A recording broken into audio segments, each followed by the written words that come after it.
From the voice of Honest Trailers, it's Epic Voice Reviews, and read your comments at the end. Now in theaters. Smaug and a crack team of geniuses must crack the Enigma code in the Imitation game. 4 stars. Definitely worth seeing, not necessarily in theaters, but it's a great movie. Benedict Cumberbatch does a great job. I really liked it. The Imitation Game, rated PG-13. First, Harry Potter went up and down the stairs. Now, a group of kids gets stuck in the house overnight. Woman in Black 2, The Angel of Death.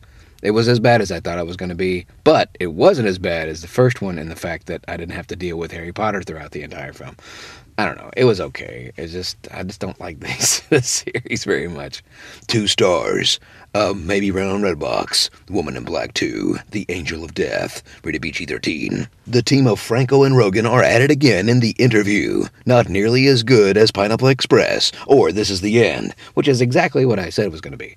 I still stick by my rating. I think it's a 3-star film.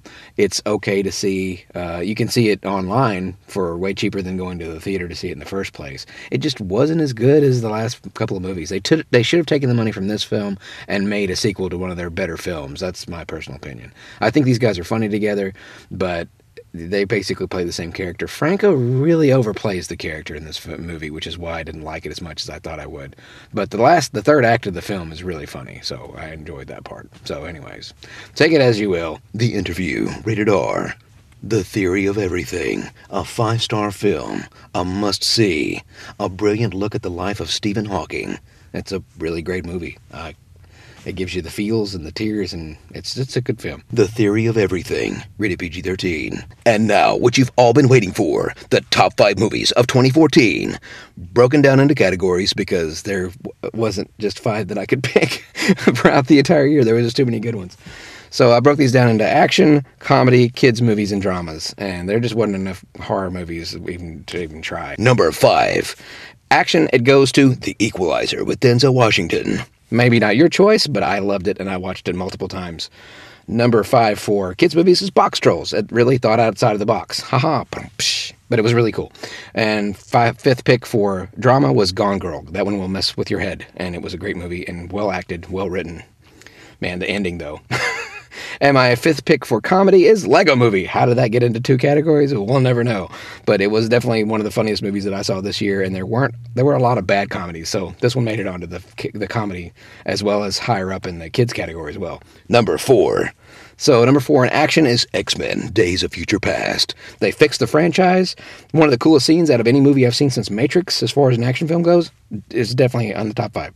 4 for kids movie is Book of Life. This one is another one that was literally different than I was expecting, and it was really enjoyable. My kids absolutely loved it. My 4th pick for drama is Nightcrawler with Jake Gyllenhaal. It was amazing in that movie. It's awesome. 4th pick for comedy, Horrible Bosses 2. Wasn't as good as the first one.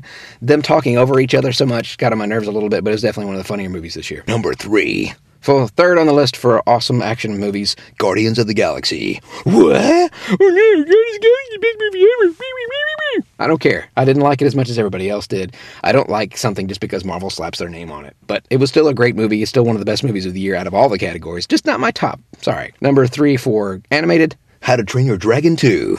It's been a little too much time with the montages and trying to be an animated version of Game of Thrones, but it's still one of the better animated movies this year. Number 3 for drama is The Judge with Robert Downey Jr. That one, those guys deserve awards. That was brilliantly acted. Great story. Number 3 for comedies is Let's Be Cops. That one's so funny. We bought that as soon as it came out. Number 2. So number 2 in action is Captain America, The Winter Soldier. But why didn't you like Guardians of the Galaxy better than Captain America?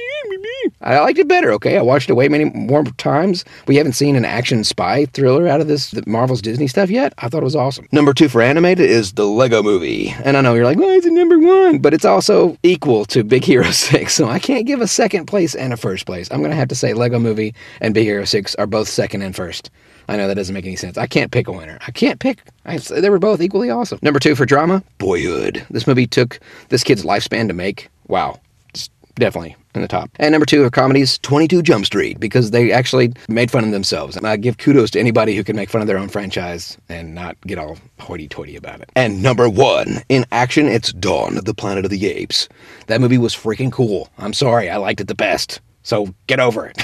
Number 1 in comedy, though, is Neighbors. And I know a lot of people are like, Neighbors was dumb. I thought it was hilarious. I watched that 4 times, and I laughed every single time. And last but not least, in the drama category is Birdman. And if you haven't seen that movie, you need to find a way to see that movie. That movie is brilliantly acted, directed, written, everything. And that's my top 5 movies for 2014. What were your top 5? Tell me in the comments below. It's contest time. So back in October during Horrorama, I did a contest on my Dracula Untold Epic Voice review where you could win the Amazing Spider-Man Blu-ray.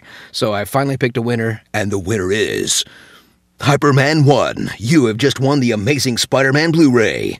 And he told me his reasons for that I should give it to him were the fact that he was in the U.S., which that didn't affect me. The fact that he was 29 and way over than 18, that doesn't affect me. But I thought it was cool that he said his girlfriend works at Target and they heard me at Target all the time in the trailers, which is freaking awesome. But it was randomly chosen, so don't feel bad. I read everybody's stories, but I just randomly chose one. Everybody has a chance to win. We will be doing more giveaways and a brand new contest, a 100,000 subscribers contest. Let me help you help me get 100,000 subs. You could win an Xbox One or a PlayStation 4 and tons of other prizes, so be sure to stay tuned. Rules coming soon in next Tuesday's video. And now, it's time for your comments. Do a deer, a female deer? It's a rock fact. That was very spoopy. I might cry. Nationwide is on your side. Be sure to subscribe for more epic voice reviews and awesome impression gameplay videos. And check out my new series, Who Would Win, where you pick the battles, and Grand Voice Auto. New episodes coming soon. All of these awesome shirts are brought to you by RippedApparel.com. Number 4.